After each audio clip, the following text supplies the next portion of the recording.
नमस्कार मेरे प्यारे बच्चों, मैं राकेश मिश्रा आपका राकेश पाठशाला में बहुत बहुत स्वागत, अभिनंदन और इस्तकबाल करता हूं। आशा करता हूं बच्चों आप लोग अपने घरों पे स्वस्थ होंगे और मस्त होंगे। बच्चों आज हम लोग पढ़ेंगे linear equation in two variables. तो हेडिंग देख के आप लोगों को पता लग गया होगा कि पेयर ऑफ लीनियर इक्वेशंस होंगी। तो बच्चों पहले इसको पढ़ने से पहले हम लोग जान लेते हैं कि इक्वेशंस क्या होती हैं। बच्चों equations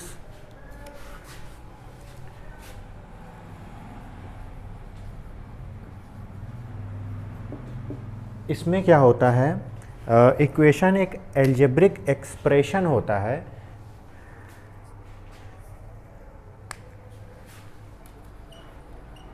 which is A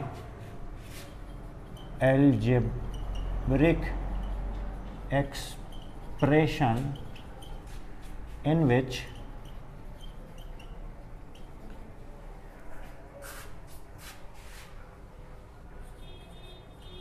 equalities, बच्चों इक्वालिटीज ऑब्लिक इनइक्वालिटी कर देते हैं।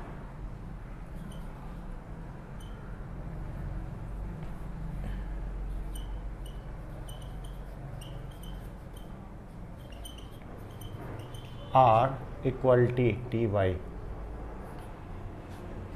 Are hold.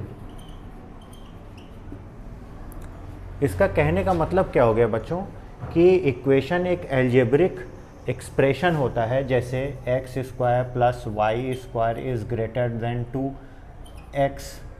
ये एक इक्वेशन हो गई, ठीक है। एक इक्वेशन आप ऐसे भी लिख सकते हो, x plus z plus y plus equal to 0। और बच्चों इस तरह से भी हो सकता है कि x की पावर 4 प्लस 4 इज इक्वल टू 0। इस तरह से भी हो सकता है x y plus x square less than 0। और इस तरह से भी लिख सकते हैं x plus y is equal to 4। तो बच्चों ये इक्वेशन का मतलब क्या हो गया, ये एक एल्जेब्रिक एक्सप्रेशन होता है जिसमें इक्वलिटी इनइक्वलिटी होल्ड्स करती हैं। ये तो इक्वेशंस की बात हो गई। अब लीनियर इक्वेशंस क्या होता है, अगर हम इसी में थोड़ा सा और मॉडिफाई कर दें, what is the meaning of linear equation. Linear equation क्या होता है बच्चों, लीनियर इक्वेशन क्या होता है, ऐसा एल्जेब्रिक एक्सप्रेशन जिसमें एक्सपोनेंट की पावर बच्चों 1 हो।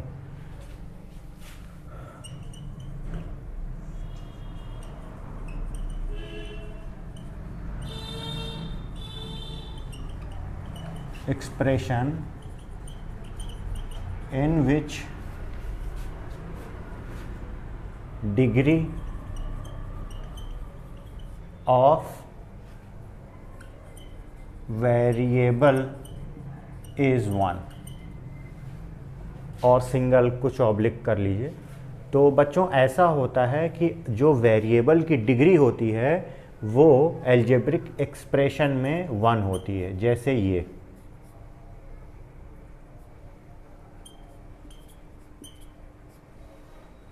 और 1 किसी की पावर लिखी नहीं जाती, तो इसको ऐसे भी लिख सकते हैं, और 2x plus y is equal to 1। और 2x सब 2 ही 2 क्यों ले रहे हैं भाई, 4 लेते हैं, 4x plus 2 is equal to 0। ये सब बच्चों एक लीनियर इक्वेशन का एग्जाम्पल हो सकता है। अब बच्चों linear equation in two variables, बात आती है कि linear equation in two variables.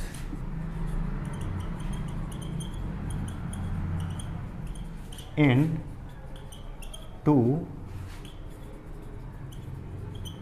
Variables, बच्चों अगर ऐसा इक्वेशन जिसमें 2 वेरिएबल इन्वॉल्व हों और दोनों ही की पावर्स या इंडिसेस 1 हो, डिग्री 1 हो, तो उसको कहा जाता है linear equation in two variable. जैसे ये हो गया, या 2x + 3y = 4 हो गया, या ax + by + c = 0 हो गया।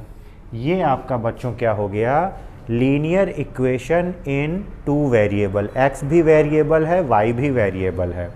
ओके। और बच्चों हम लोग को पढ़ना क्या है यहाँ पे हम लोग को पढ़ना है पेयर ऑफ लीनियर इक्वेशन। ठीक है, पेयर ऑफ लीनियर इक्वेशन का मतलब हमको एक पेयर होगा लीनियर इक्वेशन का जिसमें 2 वेरिएबल्स होंगे। यानी कि अगर आपको समझाने की कोशिश करें तो ax + by + c = 0, ये आपका linear equation in two variable का स्टैंडर्ड फॉर्म है।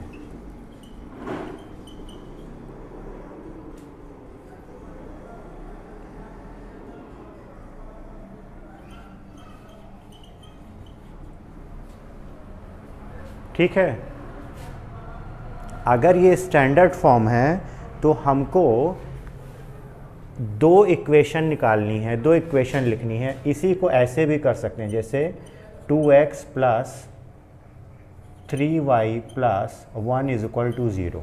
यहाँ पे बच्चों a की जगह 2 है, b की जगह 3 है, c की जगह 1 है। ठीक है, अगर हमको 2 अननोन हैं और 2 वेरिएबल यानी कि 2 अननोन हैं, तो हमको फाइंड आउट करने के लिए 2 इक्वेशंस चाहिए। तो अगर इनका सलूशन अगर हमको निकालना है तो मान लीजिए a1x + b1y + c1 = 0। ठीक है, a2x + b2y + c2 = 0। ये बच्चों पहले तो ये जो होती हैं एक लाइन को रिप्रेजेंट करती हैं।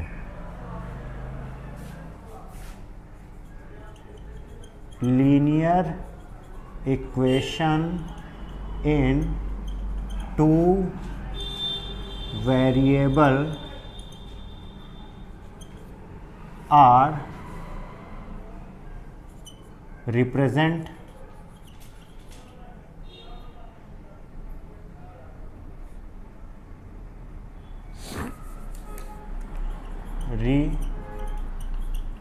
represent line, a line. अगर बच्चों ये कोई ax + by + c = 0 है और ये आपका कोई कार्टेशियन कोऑर्डिनेट है, तो ये एक वेरिएबल लाइन को रिप्रेजेंट करेंगी।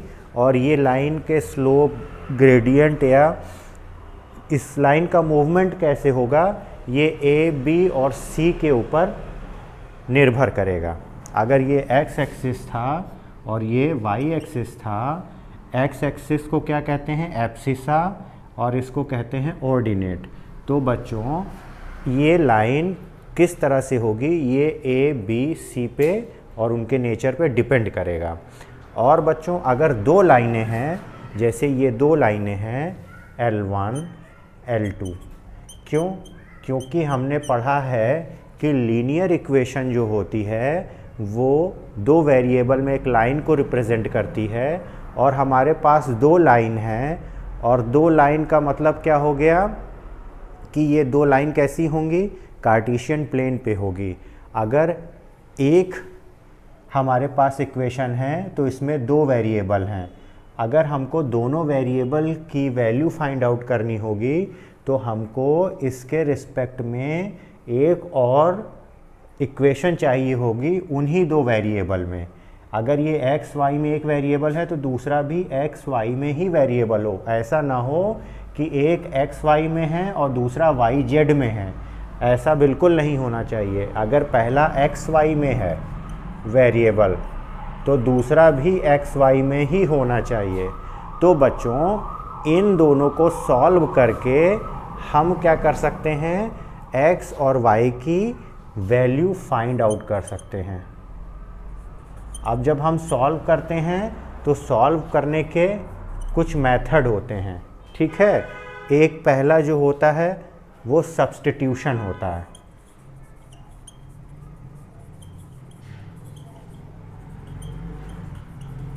सब्स्टिट्यूशन मेथड होता है। दूसरा होता है बच्चों एलिमिनेशन।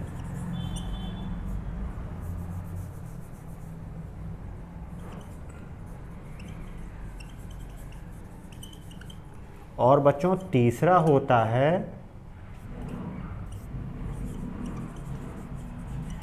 Graphical method.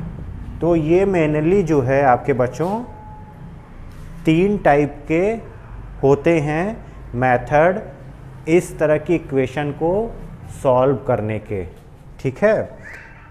सब्स्टिट्यूशन में क्या करते हैं, एलिमिनेशन में क्या करते हैं और ग्राफिकल मेथड में क्या करते हैं, उसकी चर्चा हम लोग करते हैं।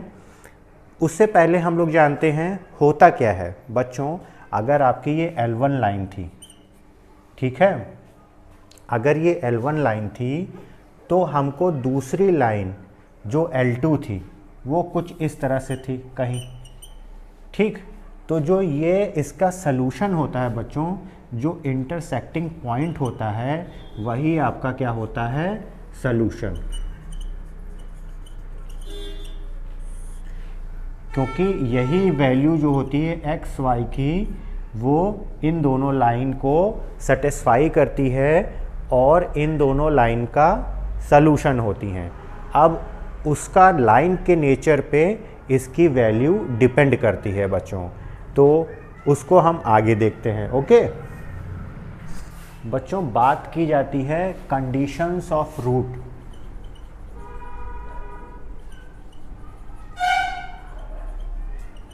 Oblique solution.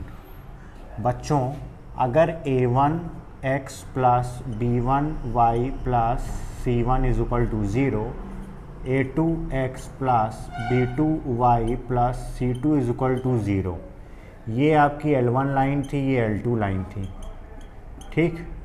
अगर ये दो लाइन थी प्यारे बच्चों तो इनके दो रूट्स निकलेंगे, दो इक्वेशन है, दो अननोन है, ठीक है। तो दोनों इक्वेशन को हम रीड करके इनके जो कोफिशिएंट हैं ए बी सी उनको रीड करके उसके सलूशन और लाइन के नेचर को हम लोग गेस कर सकते हैं। पहला केस क्या होता है, केस फर्स्ट। बच्चों अगर ये कंसिस्टेंस है,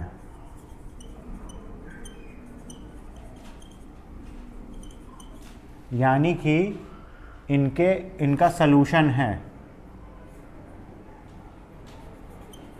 हैव सलूशन। और वो कैसा सलूशन है बच्चों,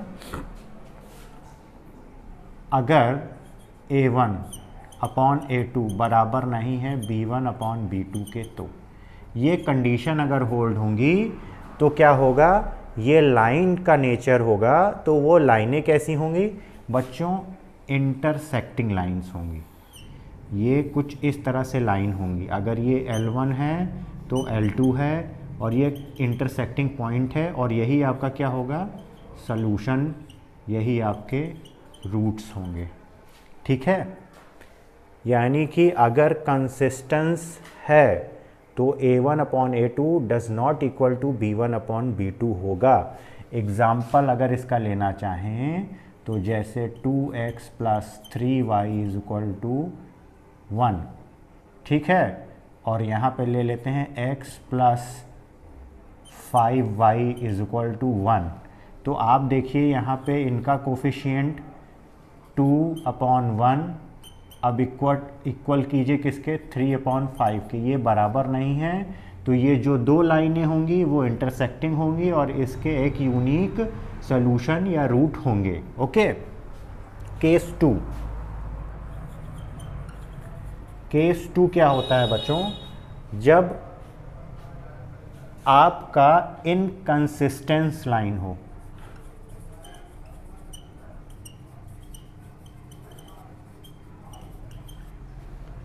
तब क्या होता है बच्चों, अगर ऐसा होता है कि इनकंसिस्टेंस हैं तो आपका A1 ठीक है अपॉन B1 ये बराबर होता है किसके, B1 अब A1 upon A2 sorry B1 upon B2 ठीक, not equal to C1 upon C2। यानी कि ये कैसी लाइनें होंगी, ये लाइनें ऐसी होंगी, इन कंसिस्टेंस का मतलब इनके कोई सलूशन नहीं होंगे और ये लाइनें पैरेलल होंगी, जैसे ऐसी लाइनें। अगर एक लाइन ऐसी है बच्चों तो दूसरी लाइन भी ऐसी होगी, ये L1 थी तो L2 थी, इनके कोई सलूशन बच्चों नहीं होंगे, ठीक है। ये लाइनें आपस में कहीं कट नहीं करेंगी और इनके जो रूट्स हैं वो नहीं मिलेंगे, इनका सलूशन नहीं मिलता, नो सलूशन, ठीक है। अब ऐसा आप जनरेट करके देख सकते हो line. Case 3,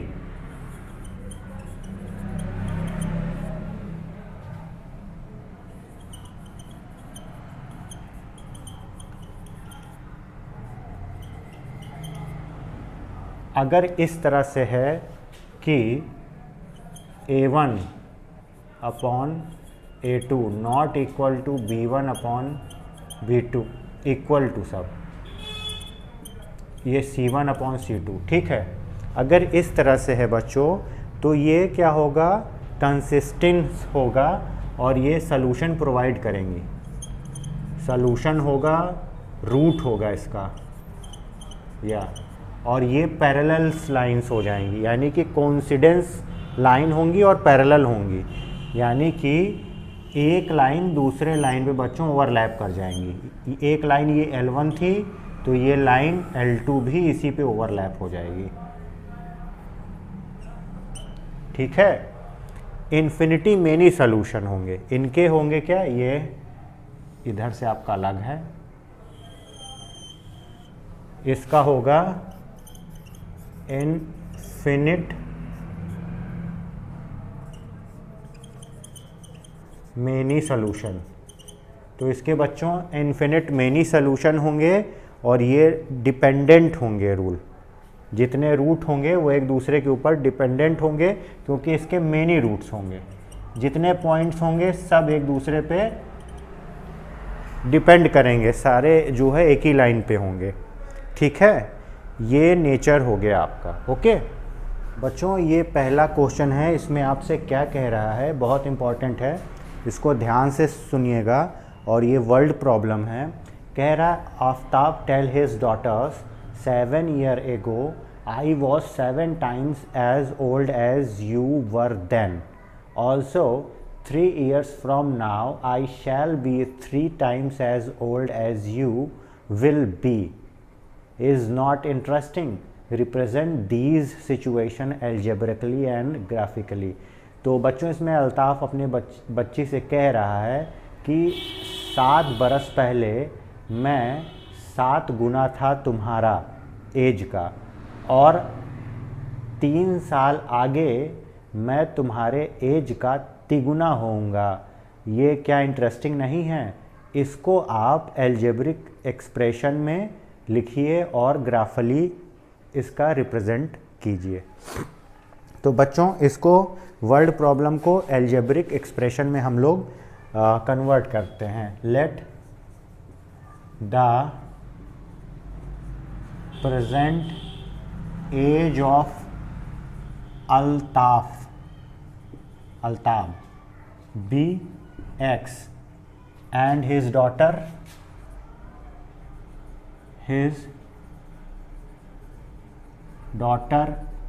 age is y.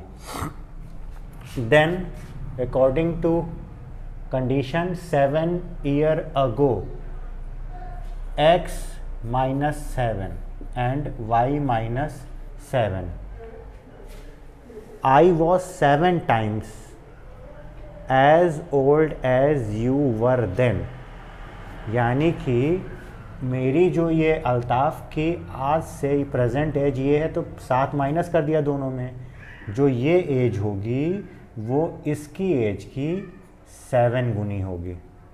ठीक है, अब इसको थोड़ा सा सॉल्व कर लेते हैं। x माइनस 7 और ये 7y माइनस 49, अब ये कितना आ जाएगा, x माइनस 7y और ये 49 इधर जाएगा तो इसमें से घट जाएगा, प्लस माइनस यानी कि प्लस 42 इज इक्वल टू 0। एक इक्वेशन ये हो गई।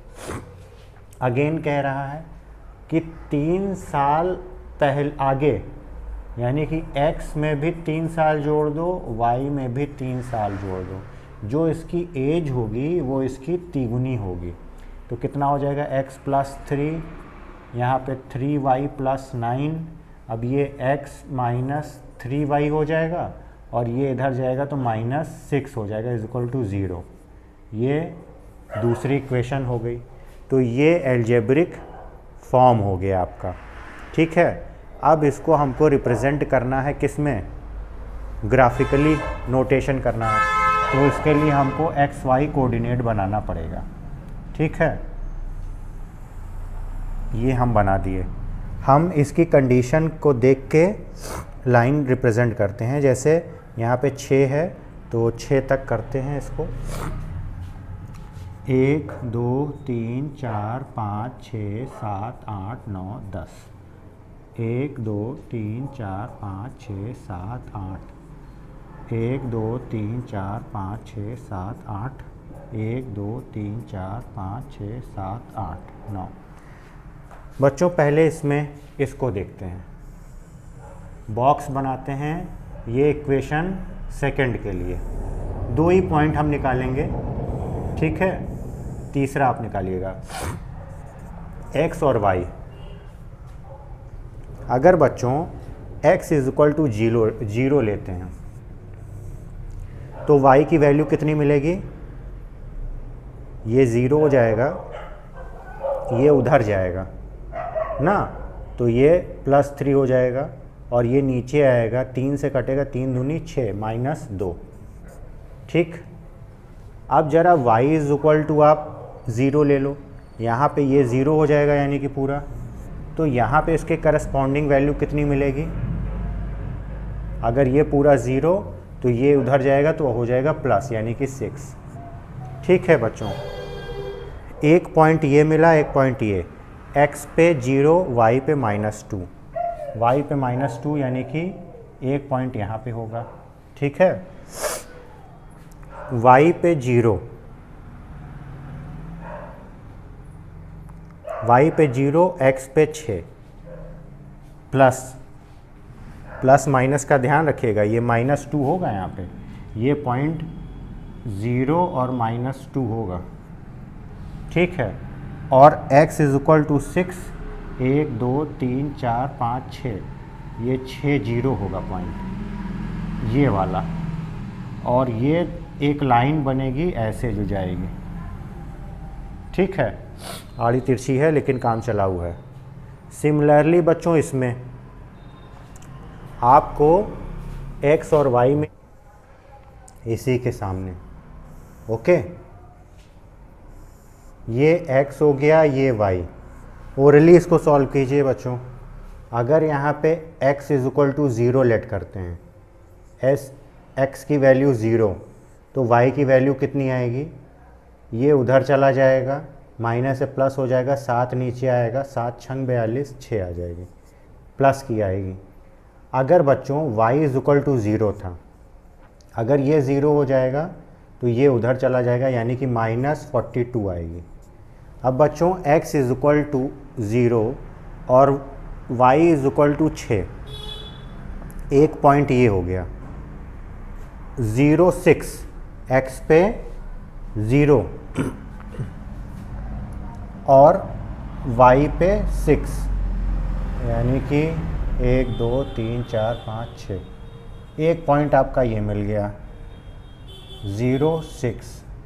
ठीक, दूसरा पॉइंट x पे -42, बच्चों ये बहुत आगे होगा, इसी को कट करके यहाँ से दिखा देते हैं। ये पॉइंट आपका कोई होगा -42, ठीक है, और y पे 0, यानी कि ये y पे 0, ये कोई कोऑर्डिनेट आपका है और ये कोई पॉइंट है, यानी कि एक लाइन आपकी ये हो गई। कुछ इस टाइप से होंगी आपकी ग्राफिकल रिप्रेजेंटेशन। ये डॉट डॉट करके कर दिया कि ये कहीं आगे 42 होगा, ठीक। आई होप बच्चों आज का सेशन आपको इंटरेस्टिंग लगा होगा, समझ में आया होगा। अगर चैनल पर नए हैं तो प्लीज़ लाइक करो, सब्सक्राइब करो और शेयर करो। नमस्ते।